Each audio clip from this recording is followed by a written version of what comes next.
Welcome to the Breakfast Leadership Show, where we interview global thought leaders on business, leadership, and life. Here's your host, keynote speaker, best-selling author, and chief burnout officer of the Breakfast Leadership Network, Michael Levitt.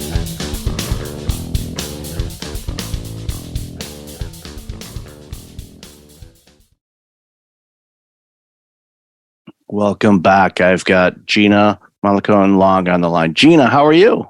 Great. Thanks for having me, Michael. Great to have you. Been looking forward to this conversation for a bit of time now. I don't remember when exactly you booked it, but I know that it seemed like forever before we got to today's date. So I'm glad that very big time horizons. Exactly. So for people that aren't aware of your amazing work, why don't you share a little bit about you, and then we'll dive into the conversation. Sure. I think the most relevant thing is I have this obsession with performance, and specifically with people getting results faster and with less effort.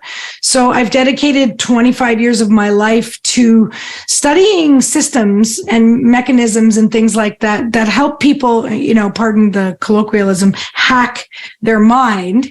I'm a bit obsessed with the intersection of mind and matter. So I have an undergraduate degree in engineering and a graduate degree in philosophy. So I kind of draw from systems that range from the very linear and practical to a little bit on the edge or woo-woo, and bring it all together so that and make it easy for people to understand on how they can get these results that they're trying to get by understanding how their mind body works, and just getting those pathways. The path of least resistance is really what we're looking for.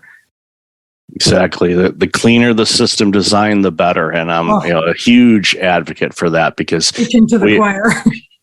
Yeah, we overcomplicate things too often. And, I think it was Bill Gates, and I'm sure other people have said it too. It's like, if I've got something new to design or new project, I give it to the laziest person, because I know they're going to accomplish it in the least amount of steps. That's and funny. It's kind of an interesting, it's like, that actually makes a lot of sense. It's like, I wish I would have thought of that earlier in my career, because instead of just overwhelming my all-star too much, which I'm guilty of, including myself. But then, I would have said, here, I'm going to give it to this person, because I know they're not going to do the greatest job, but we're going to flush out all the unnecessary steps. And it makes it so much easier. And I think that's, and I know you know this, and you experience it all the time when you're doing this work, is, again, we overcomplicate things. And then we also don't communicate about it with each other. So someone makes so many different assumptions, or all the silos that we see in organizations. And you're like, it's amazing that anything gets done in some of these places. Oh, for sure. I mean, oh God, if I had a penny for every time that there was a breakdown in, and I use the word communication, but I mean just people communicating with each other. One person says one thing, assuming the other person is receiving it as intended. And generally that's not the case. It's like that game with the soup cans on the string, where you're like, but I was clear. And it's like, yeah, but the results would indicate that you really weren't. Right. And I see this with leadership, specifically. Leaders think they're really clear. And this is even worse if the leader is particularly skilled or high performing, because they make the mistake that everybody is achieved that same level of complexity that they have. And so when they are communicating, they're baffled by the fact that it's not being received as intended, right? So this is a humongous issue for, I would call, the C-suite, where it's almost like, I train a lot of coaches as well. And it's almost as like if you expect your client has too much ability. I don't mean this in a derogatory way, but you're expecting them to be able to do more than they're actually developed to do. And so when you're communicating at your level and they're not getting it, then you are literally the first part of the problem, right? Because it's kind of like you're not taking into account. It's, what the analogy is? It's like not taking into account the language someone speaks, right? So, if you were talking to somebody who literally didn't speak English and they only spoke French, your only way of getting through to them would either learn French or do a bunch of mime signs. But if you just spoke at them in English because you know English, it just would bounce right off of them. right? Or I also use the analogy of expecting your newborn baby to just get up and walk out the door because you know how to walk, right? And you gave clear instructions that the baby should get up and walk out the door. The baby hasn't developed yet. And so it's a big problem that leaders aren't taking the time to read people and kind of figure out how to adapt their own message and behavior so that it actually leads to successful execution by whoever they're communicating with. Yeah, if the babies could walk right away when they start crying, we'd say, okay, go outside for a few minutes, work that out, and then come back in. Yeah. But it doesn't work that way, unfortunately. But and it's such a great analogy too, because and it reminds me of an interview I did several years ago with Maestro Roger Nierenberg. He used to be the maestro for the New York Philharmonic Orchestra, and he's a leadership consultant now. So what he does is he goes into organizations and he brings a small orchestra with him. And it's really cool what he does, because basically he works with the team and upper management and front lines and all of that. And he sets up a small orchestra pit, and he has the employees sit in the pit with the musicians. And then he goes up on his podium and he starts. And at the beginning, when they're, they haven't really practiced and all that, it sounds like, a grade 4 band in September. Okay. They're just starting. It's bad. And hopefully by June, they've improved a little bit. Sometimes they don't, but it's at least sounds a little bit more, with a little bit more harmony, I guess. So what he does is they start playing and they get really good and it sounds good. And then what he does is he starts bringing people up to the podium and he has the orchestra play the music again. And it sounds completely different up there because of the acoustics and all of that. And everybody's blown away on how different it sounds. And he said, that's leadership and the workers. We see and hear things at a leadership level that the people that are doing the work in other levels don't see, and vice versa. So it's like figure out how to, connect the dots and figure out, because making the assumption that somebody knows, even you're a board director and you're talking to your CEO and you say, right, well, they should know this, like you said, they may not, because that could have happened before they arrived there, or it was some anomaly type of situation and they haven't actually experienced it. So it's giving each other permission to say, could you elaborate a little bit more on that? I've got some questions about that. I'm not quite sure what you mean by that. And if we just did that, I think it would cut out a big chunk of the communication gaps, which of course, turns into huge problems. And it's just something that is simple to do, but it's really hard, I think, for a lot of people. Well, I think the role of the leader. So, the companies, I've got a very extensive background working with C-suites and business and blah, blah, blah. They look at their organizations. They have all these levels and bands and managers and middle managers and all this jazz. The way we look at it here at Greatness U is there's 3 types of people in an organization. There are the workers. There are the people doing a function. They have a job, whatever it is, making the widgets. There are the leaders of those people. So they're managers, middle managers, doesn't matter, but they lead the people. So they are indirectly impacting the outcome of the company. And then there are leaders of leaders. So this would be the executive leadership team or the board or whatever. Those 3 functions have a very different role in terms of complexity of thinking. If you're a worker on the front line, you have to do your job. You have to be good at it, maybe optimize some processes here and there. And that's where it ends. The leaders of those people, now they need to start to develop their flexibility of behavior in managing other human beings, which very few people consider as being absolutely critical to success. We train people in marketing and sales and, but we don't teach them how human minds work, how human beings function, the effect of stress on performance, et cetera. We don't do that. And that's the first thing that you have to do when you manage another human is get results indirectly. And then there are the leaders of the leaders. So they have to have a level, like you said, standing up at the orchestra pit, they have to have a level of complexity of thinking that's completely, spiraled up from everyone else, because they're almost like a chess player, seeing 4, 5, 6 moves ahead. And they have to incorporate that into their planning, but also in their language and communication. And I think that the more that the leader can understand what their complexity is and what the layer that they're communicating is, whatever it is, what the discrepancy is, and meet them there instead of trying to require people to, my way or the highway. It's adapt your own communication style or your message or whatever it is that you're doing to meet people where they're at. Right. I just did another interview. And one of the things we teach is a language model. And people prefer one of the four modalities. They're either visual, auditory, kinesthetic, or they're digital. So I could say to you, here, in fact, I'll do it to you. Tell me which one you like the best. So I could say the phrase, hey, does this look good to you? Can you see what I'm saying? Or I might say, does this sound good to you? Is it starting to resonate? Or I might say, does this feel good to you? Are you getting that sort of gut reaction to what I'm saying? Or I could say, are you starting to understand what I'm saying and process this information further? And they all say the same thing, communication-wise. But notice how there was one that just kind of worked for you, which I'm just curious which one it was. I think it was the feel one. Right. So that would mean that you're more inclined to be kinesthetic. So what I would do as a leader, knowing that, is when I come to communicate to you, I would actually communicate that in ways that are effective for the kinesthetic.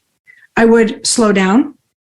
I would be deliberate. I would use kinesthetic predicates, right? I would make sure that we were, whatever proximity was comfortable to you, I would make sure that that's where we were. So all of these things factor into the success of the communication packet. And very few leaders understand these very basic mechanisms of the mind. They just don't know them. Where would you have learned that?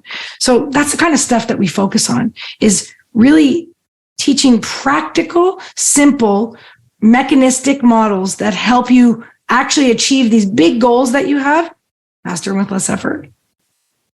It makes a ton of sense too. And I think it helps when individuals, no matter what level they are in the organization, if they have a better understanding of who they are and, what motivates them, how they process information, what type of language to speak, whether it's, in person or, by text message or that, right, you figure out. And it was one of the things that I did whenever I worked for an organization early on, is I would go to, if it was a board of directors, I'd go to the board, or if I had a singular reporting mechanism and I just reported to one boss, I would say, how do you want me to communicate with you? Let's frame out now the communication times, what makes sense, hours of availability, totally. Get all that at the beginning. It's like, what works for you? Do you want just a debrief at the end of the day? Do you want ongoing? What makes sense? Yep. And I said, early on, you're going to hear from me a lot more because I'm learning the organization and I'm going to have some questions. So instead of bombarding your inbox, why don't we have just a standing meeting for the first couple months on Thursday afternoon at 2:30, or, a time that works well for them. And by doing that, after, maybe 3 or 4 meetings, they say, we've got it. Everything's sorted out. We don't need to meet, and we leave maybe once a month or whatever. And then we just, adapt it accordingly. It's just it's something as simple as that, just to make sure that everybody is communicating in a way that works for everybody. It just, again, it makes it so much easier, and it catches those issues. And I had a conversation earlier today with an organization that's having, some growth pains and some challenges. And, there's a couple people in the leadership suite that there's some trust issues. So I'll leave it at that. And it's like, okay, well, let's get to the bottom of that. Why don't you trust this person or this group? And I, time and time again, and, I'm preaching to the choir here, I'm sure you've seen where those situations like that, it's not necessarily that person that they don't trust. It's a past experience they had and something's reminding them of that. So they just automatically applied that filter. to this situation when, in honesty, it probably should have never been applied. But it's just the human dynamic is always interesting, and getting people to work together it seems to be getting more and more challenging. And I'm guessing, a follow-up question on this is, I'm sure you've seen, during the pandemic as well, that there was some interesting dynamics thrown into all this as well. Well, it's funny because when I'm speaking in like on a stage to CEOs, which is something I do often, I'll ask them what they think the number one leadership quality is that they can develop. If you only had to pick one and you could only develop that leadership quality, what would you pick? And I get all kinds of answers from, empathy, vulnerability, communication, whatever. And then I return to them with it's flexibility of behavior. The best leaders in the world are the ones who can adapt to whatever situation is presented in front of them, including people, whether they're, people that they need to know that meet once a week or speak a language or rep systems, values, whatever. The more the leader can adapt, the better. So, Covey said, seek first to understand, then to be understood. My very first performance review at Procter & Gamble, way back at the very beginning of my corporate career, they told me that was going to be the most important thing to focus on, is the development of my leadership skills. So right out of the gate, they were grooming me to manage humans by recognizing that it had nothing to do with who I was and everything to do with understanding who I was interacting with. So what happens during a crisis, and you can see some of the things on my chalkboard. I've just been teaching actually CEOs a course specifically on values. And one of the things that happens in a crisis is, here, you can see the thing right behind me where it says A to Acme. Acme is the Greek word for highest point. So that's about getting to your next highest level. So this is the topic we were talking about. So you could perform at that level, but what happens in a crisis is the stress of the crisis knocks you back to your most comfortable neurological performance zone, right? So whatever that behavior is, you get knocked back in a crisis. It's a little bit like fight or flight, but not quite. That's not exactly the right way of talking about it. So in the crisis, there we have, if you think about leadership's development, especially in the last 20 years or so, it's been very collaborative. Leaders have been required to open up and become more reachable and more vulnerable and things like that. And everybody's doing a great job. The thing is that when the environment changed, crisis, they actually needed to go back to a more authoritarian style, because even some of their peak performers got knocked backwards because of the stress of the change. And so that's when the leader had to recognize that they needed to step in and actually revert back to a little bit more, do this, do that, do this, do that, so that they could, keep the ship above, floating, so to speak. Very few leaders did that well, because they had it in their mind, this dogmatic thing like, oh, well, that's not, I don't want to be an authoritarian or whatever the baggage is of the last 25 years.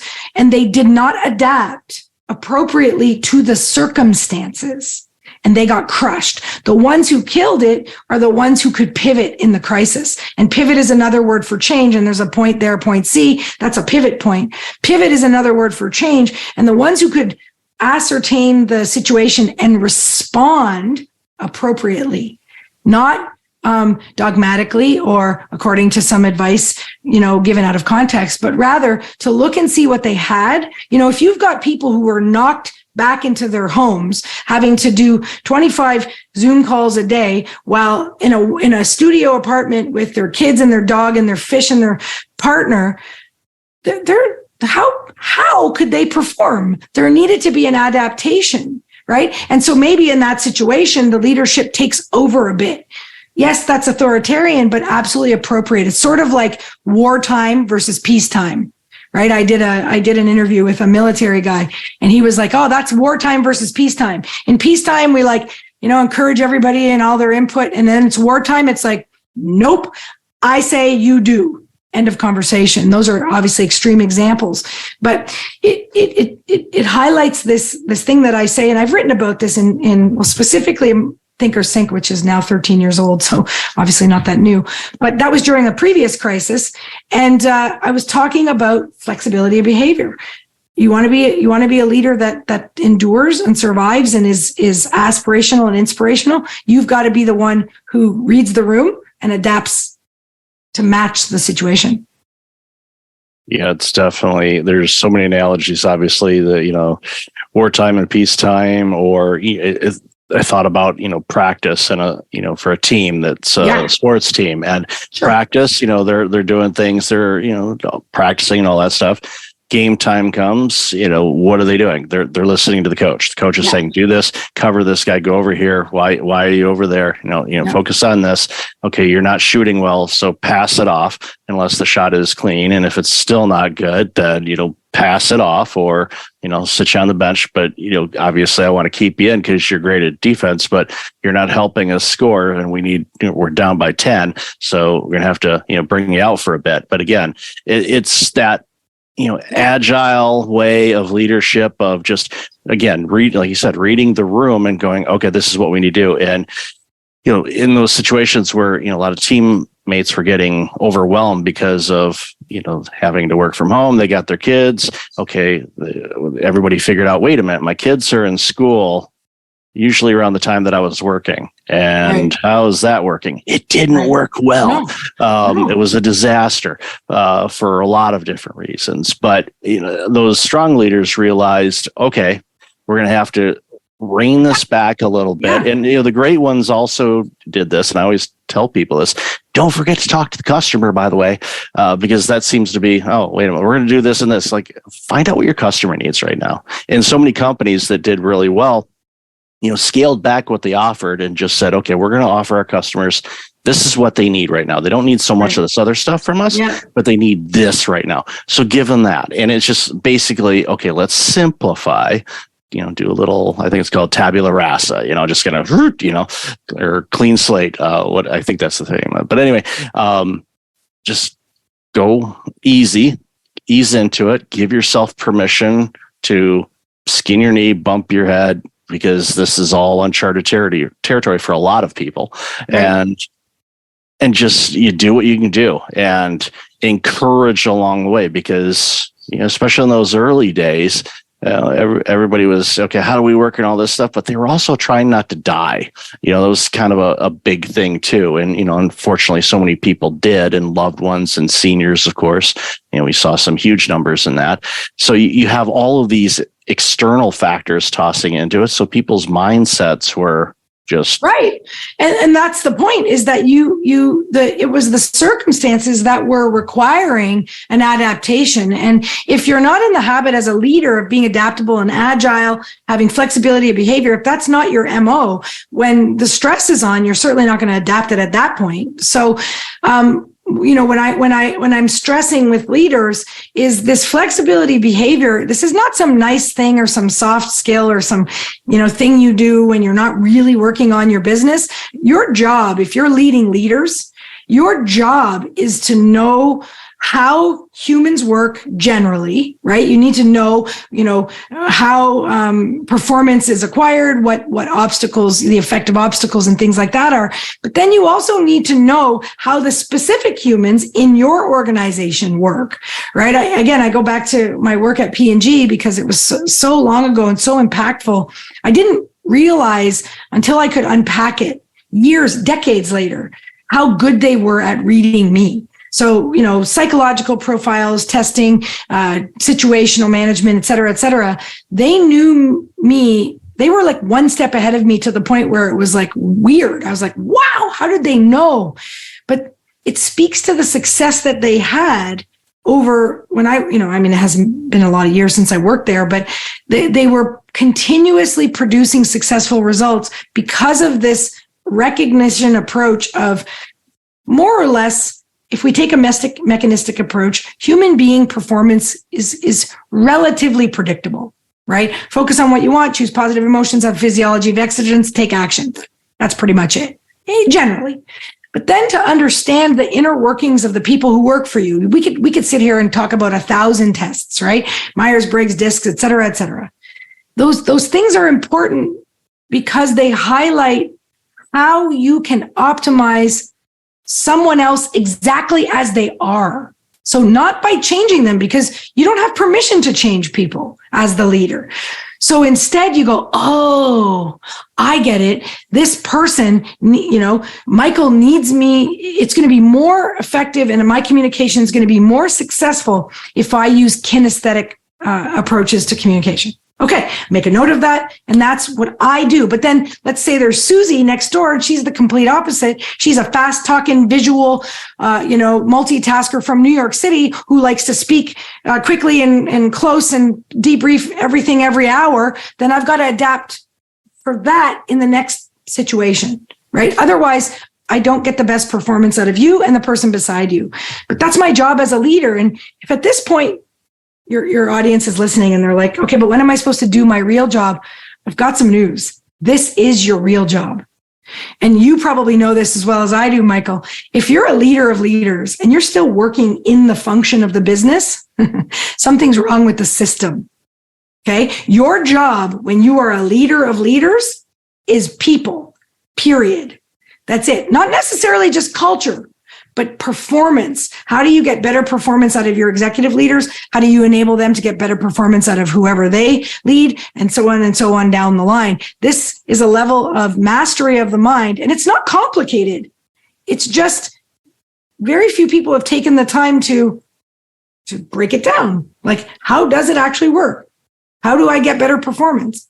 Like, when was the last time you thought about that with respect to the people in your organization? And I'm not talking about optimizing the little widgets. I'm talking about the humans. They're your greatest asset. They're so important. And I see, especially managers that were promoted to director level, it's like, okay, you're going to have to leave that tool bag behind. It's great that you know how to do it, but that's not why you're in your role. Now you got to deal with people. And the fact, going back to what you said early on about your degree in engineering, and then you decided to get a degree in the brain. And it's those are some amazing skills to have. And it just makes you get to understand how people act and react in many cases. And of course, using all the tests that you can to, fine tune, okay, this is how this person works. And I love how you pointed out, and this is really important. I think a lot of people that have their employees do these tests miss this step. Is, okay, great. So you're a gold on True Colors or something, or blue gold, or what, I forget what it was. I just remember having my boss and we were opposites in a lot of different ways, but we both scored the same. And she had literally, it was like a 30-minute conversation with a facilitator. He had to get her out of the room.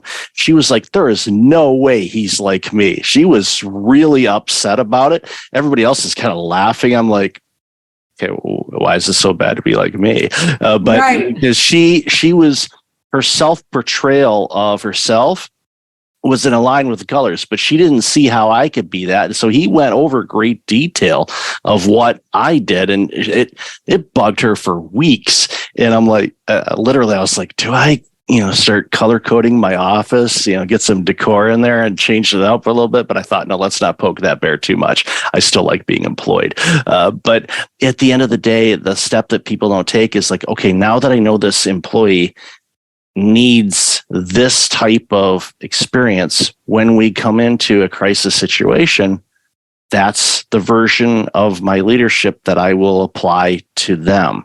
So that way it's already stressful. That way it's like going to somebody that's, Myers-Briggs, or you're an introvert. Okay, guess what? I'm going to have you give a presentation to the 500 people. Right. And, all of a sudden you see them turn kind of white, and then they collapse.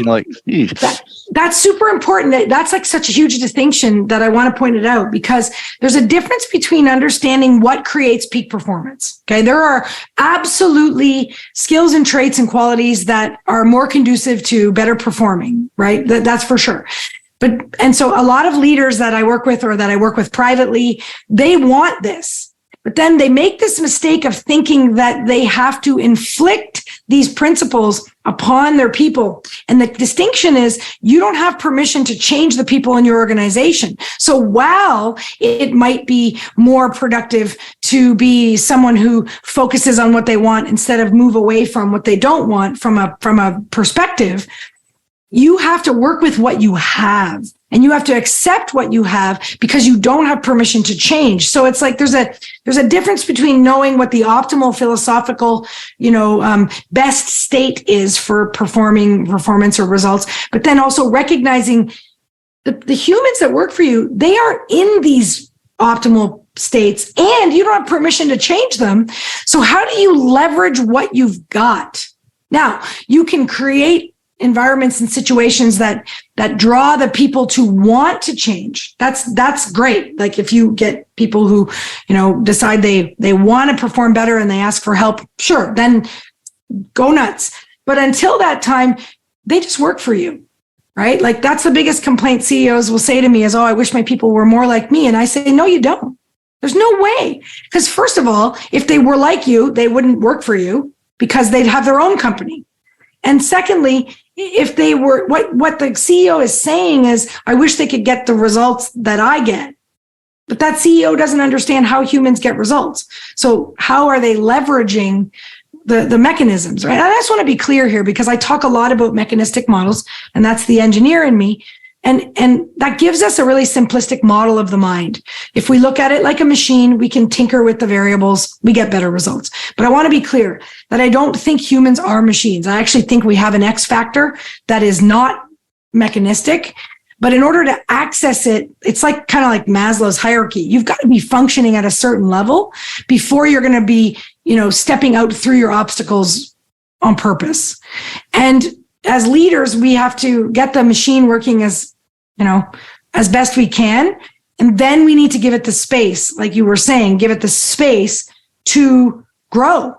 But that's not top down. That's supported from the bottom up. And that comes from being a leader who knows who they're talking to and actually uses that information, not to divide and separate, because that's not the point. The point is to understand the other person, to adapt yourself. Here's the biggest compliment you can get as a CEO or a leader of leaders is that you're like a chameleon. So you show up to everybody like they're perfect manager or leader, right? So you could have people who are visual, auditory, kinesthetic, values levels all over the place, disc colors or disc segments all over the place, colors all over the place, Myers-Briggs all over the place. And each one says to the other one, oh my God, I love that leader because they get me. They're exactly like me.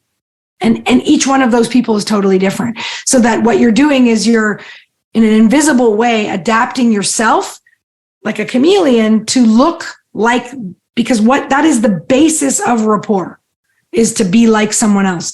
And so the minute you can establish that kind of deep rapport, then you can lead people. That's what's required. So much leadership gold. We could talk for each other for hours on this. So Gina, I love this conversation. Where can people find out about you and this amazing work you're doing? Well, I've always thought about this. I mean, I send you my website, but go to my Linktree, because if you go to Linktree, so linktr.ee/Gina Mollicone, which I'll just spell it for you because it's a bit of a mouthful. GinaMollicone. If you go to that, that's the thing we keep updated the most. First of all, it's got all the links to my socials. So whatever socials your jam, click and follow. I do want to share, there was a particular video that I did that's gone viral on TikTok of all places. It's sitting at over 300,000 views. I did it like on a Saturday morning. It was like, I'll do some filler here.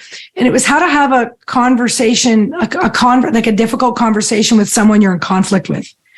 Well, I've gotten so much feedback on this post that I've reposted it all over the place. But it was a very simple, like 2-minute, not even 1-minute technique that is a linguistic technique that has like liberated apparently more than 250,000 people. So I'm going to bring that up because that's going to get value to the person listening to this. But that Linktree will have, our latest free webinars or whatever we're up to. So whenever you listen to this, it'll be current. That's awesome. I'll definitely have that all in the show notes. And congrats on going viral on something. You're just like, I'm going to record something. That's usually how it works. You put out the greatest content ever. You're looking at it. I said, this is my Da Vinci. This is perfect. And, 5 people look at it and you're like, right? Yeah. What the, I know. It's about, but see, it's taught me something too, which is flexibility of behavior. First of all, going on TikTok, I was like, are you crazy? And secondly, so that everything that's gone crazy has been about conflict, difficultness. It really it reminds you what you think is important doesn't matter. It's what's important out there that matters. So for me, it's been flexibility of behavior, walk the talk. It's important stuff. So Gina, love this conversation. Thank you so much for being on the show and continued success in everything you're doing. Thank you so much for having me and have a great day. Thanks for listening to the Breakfast Leadership Show, part of the Breakfast Leadership Network. Visit breakfastleadership.com for tips on empowering your business and your life.